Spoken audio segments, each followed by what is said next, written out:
UP के इटावा जिले में ड्रग इंस्पेक्टर ने प्राइवेट अस्पताल में अवैध रूप से चल रहे मेडिकल स्टोर पर छापेमारी की। इस दौरान ड्रग इंस्पेक्टर ने 8,70,000 रुपए की दवाइयों को सीज कर दिया। इसके साथ ही 5 एलोपैथिक दवाइयां संदिग्ध होने पर नमूने भरकर जांच के लिए भेज दिया गया।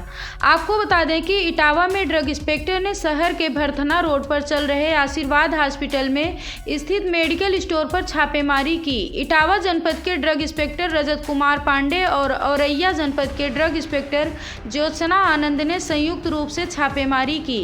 करीब 7 घंटे तक छापेमारी जारी रही। छापेमारी के दौरान जांच पड़ताल जारी की गई।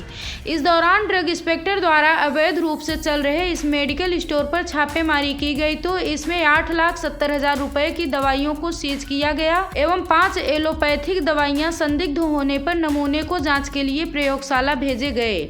छापेमारी के दौरान हैरान करने वाली तस्वीर सामने आई। दरअसल दवाइयों के रेफर पर लगे QR कोड को जब स्कैन किया गया तो किसी QR कोड पर दलिया का ब्रांड तो कहीं नमकीन का ब्रांड शो कर रहा था। ड्रग इंस्पेक्टर रजत कुमार पांडे ने बताया कि शख्स द्वारा लिखित शिकायत इटावा DM को दी गई थी, जिसके बाद हम लोग जांच करने पहुंचे थे। भरथना रोड पर आशीर्वाद हॉस्पिटल में अवैध रूप से चल रहे मेडिकल स्टोर पर संयुक्त रूप से छापेमारी की गई। 8,70,000 रुपए की दवाइयां सीज की गई हैं। 5 एलोपैथिक दवाइयां संदिग्ध होने पर उनके नमूने लेकर प्रयोगशाला के लिए भेज दिए गए हैं। प्रथम दृष्टया डुप्लीकेसी के चांस लग रहे हैं, फिर भी जांच के लिए भेजी जा रही है। उसके बाद ही कुछ बता पाएंगे। कुछ दवाइयों के QR कोड स्कैन करने पर पता चला है कि दलिया बनाने वाले ब्रांड और नमकीन बनाने वाले ब्रांड से शो कर रहा है। जिलाधिकारी के नाम से एक शिकायत पत्र प्राप्त हुआ था जो कि अनुभव त्रिपाठी के नाम से था और आशीर्वाद हॉस्पिटल भरथना रोड के पास में है, जहां पे अवैध रूप से मेडिकल स्टोर संचालित किया जा रहा था। जहां पे छापेमारी का कार्य किया गया है। हमारे साथ में टीम में मैं रजत कुमार औषध निरीक्षक इटावा एंड साथ में हमारे थी ज्योत्सना आनंद औषध निरीक्षक औरैया और साथ में हमारे एक SDM सदर सर थे विक्रम राघव सर। ये कार्य को संपादित किया गया है। टोटल जो है 8,70,000 रुपये मूल्य की औषधियाँ जो है सीज की गई हैं और जिसमें 5 एलोपैथिक औषधियाँ जो कि संदिग्ध थी, जिनके नमूने भरे गए हैं, जैसे जांच एवं विश्लेषण है तो राजकीय प्रयोगशाला लखनऊ उत्तर प्रदेश भेजा जा रहा है।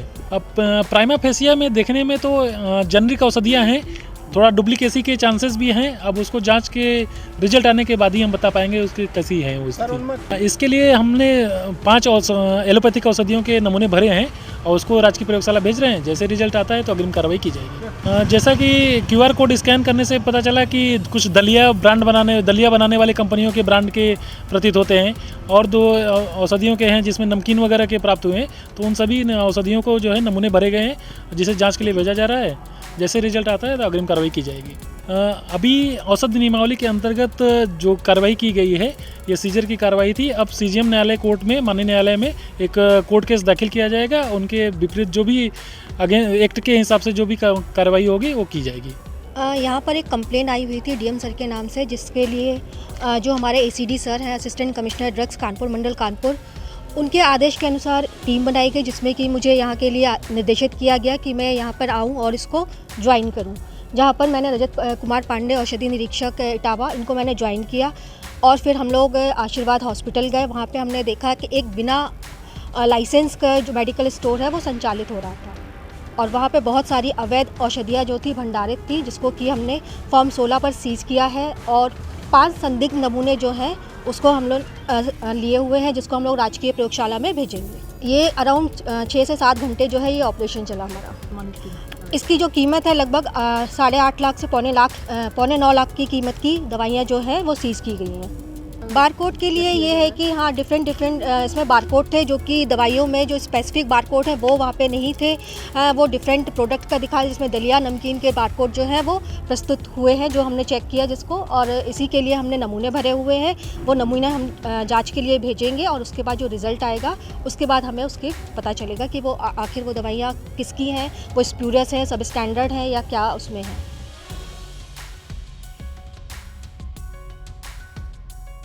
यूपी के इटावा जिले के इकदिल थाना क्षेत्र अंतर्गत देर रात 4 चोरों द्वारा लालपुर दामोदरपुर में बकरी चोरी करने का मामला सामने आया, जिसमें ग्रामीणों ने चारों चोरों को रंगे हाथों पकड़ लिया। चारों चोर एक सफ़ेद कलर की गाड़ी लिए हुए थे। लोगों ने जब चोरों का पीछा किया तो आनन फानन में चोर मौके से फरार होने लगे। इसी बीच चोरों की गाड़ी गोबर के ढेर में फंस गई, जिसके बाद गुस्साई भीड़ ने चारों चोरों को तब तक बंधक बनाए रखा जब तक इकदिल थाने की पुलिस मौके पर नहीं पहुंची। मामला तब और तूल पकड़ा जब चोरों की गाड़ी पर लगी नंबर प्लेट फर्जी पाई गई। असली नंबर प्लेट गाड़ी के अंदर रखी हुई थी। चोरों की गाड़ी से भारतीय जनता पार्टी का झंडा भी बरामद किया गया है। इकदिल थाना पुलिस द्वारा चारों चोरों को अपने साथ ले जाया गया है। ग्रामीणों ने बताया कई महीनों से क्षेत्र में दर्जनों बकरियां चोरी हो चुकी हैं, जिससे क्षेत्र में दहशत का माहौल बना हुआ था। पकड़े गए बदमाश कानपुर जनपद के बताए जा रहे हैं। गाँव से हैं आप लोग? अच्छा, क्या हुआ आपके गाँव में घटना है? 4 बकरी, 5 बकरी 6 आठी। हाँ लगे हाँ, क्या मौका आप लोगों ने पकड़ो, मारा जैसे पकड़े गए हैं हाँ। 4 लोग? ये हमारा बकरा चोरी हो गया था 5 दिन पहले, ठीक है।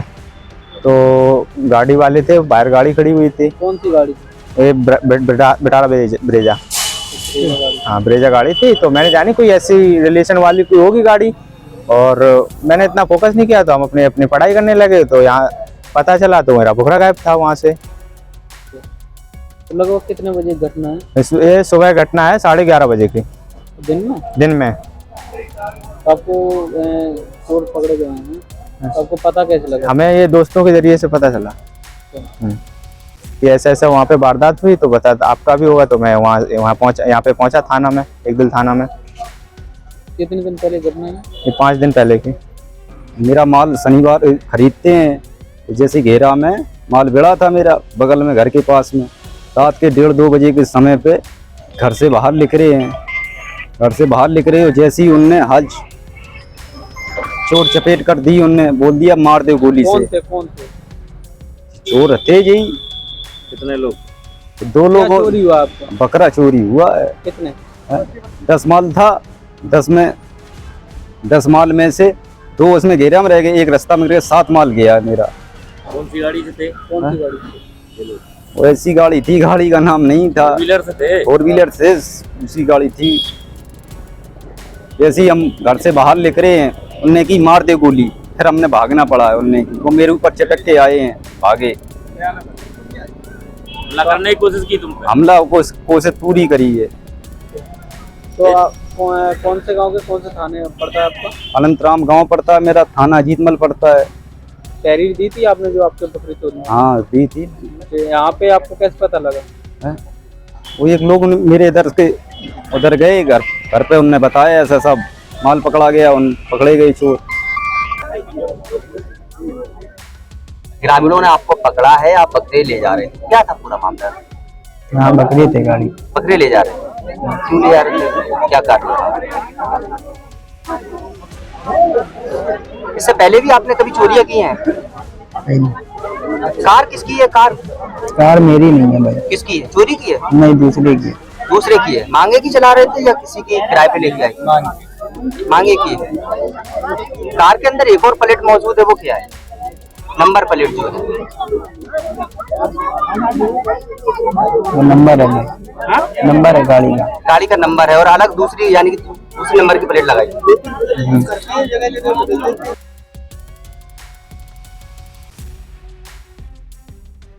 यूपी के हमीरपुर जिले के राठ कोतवाली इलाके के एक मोहल्ले में अपने मायके से पति के घर आई महिला के साथ देवर ने दुष्कर्म की वारदात को अंजाम देकर जान से मारने का प्रयास किया। पीड़िता महिला ने बताया कि उसके चीखने चिल्लाने के बाद भी उसे कोई बचाने नहीं आया। जब देवर रस्सी से उसके गले में फंदा लगा रहा था, तब महिला के बच्चों के चिल्लाने पर महिला के जेठ ने लाठी लेकर छोटे भाई को ललकारा। महिला ने डायल 112 पर सूचना दी। मौके पर पहुंची पीआरबी ने सामुदायिक स्वास्थ्य केंद्र राठ में पीड़िता को भर्ती करवाया। आपको बता दें कि महिला अपने 2 बेटों के साथ वृंदावन में रहकर अंगूठी बेचने का काम करती है और पति मिठाई बनाने का कार्य करता है। कल 3 बजे आए थे हम यहाँ पे। 3 बजे से रात में खाना आना खाया, उसने नहाया, खाना आना खा के मुझको भी खिलाया, फिर पढ़ के हम सो गए। सोने के बाद बच्चन के भगा दिया बाहर, फिर मेरे संग में बलात्कार किया, बलात्कार करके फिर सुबह 4 बजे फांसी लगाया। कौन था वो? छोटा वाला देवर है हमारा। क्या नाम है उसका? उसका नाम परसू है, परशुराम। फिर इसके बाद क्या हुआ? फिर इसके बाद फांसी लगा के बड़ा जेठ ने बचाया है मुझे। बस हुआ भाग गया। जिस वक्त आपके साथ ये दुष्कर्म की वारदात को अंजाम दे रहा था, उस वक्त आपने विरोध नहीं किया? विरोध किया था, हमारे ससुर देख रहा था, सब सुन रहा था, वो कुछ नहीं बोला है ससुर। रात भर नहीं ससुर नहीं सोया है। केवल बड़ा जेठ दारू पीता है, वो बेचारा आके सो गया। जब सुबह मेरा बच्चा ने जगाया कि बड़े पापा मम्मी के चाचा फांसी लगा रहा, तो बड़े पापा गए, उसके बड़ा वाला जेठ गया था बचाने के लिए लाठी लेके। पुलिस को सूचना दी आपने? हाँ, पुलिस की सूचना भी दी है। ये बता कि सुनाई होगी कि नहीं, मुझे बता दो। मेरी सुनाई नहीं हो तो मुझे बता दो, मैं अपने दोनों बच्चे लेके कमा निकाले हुए हम।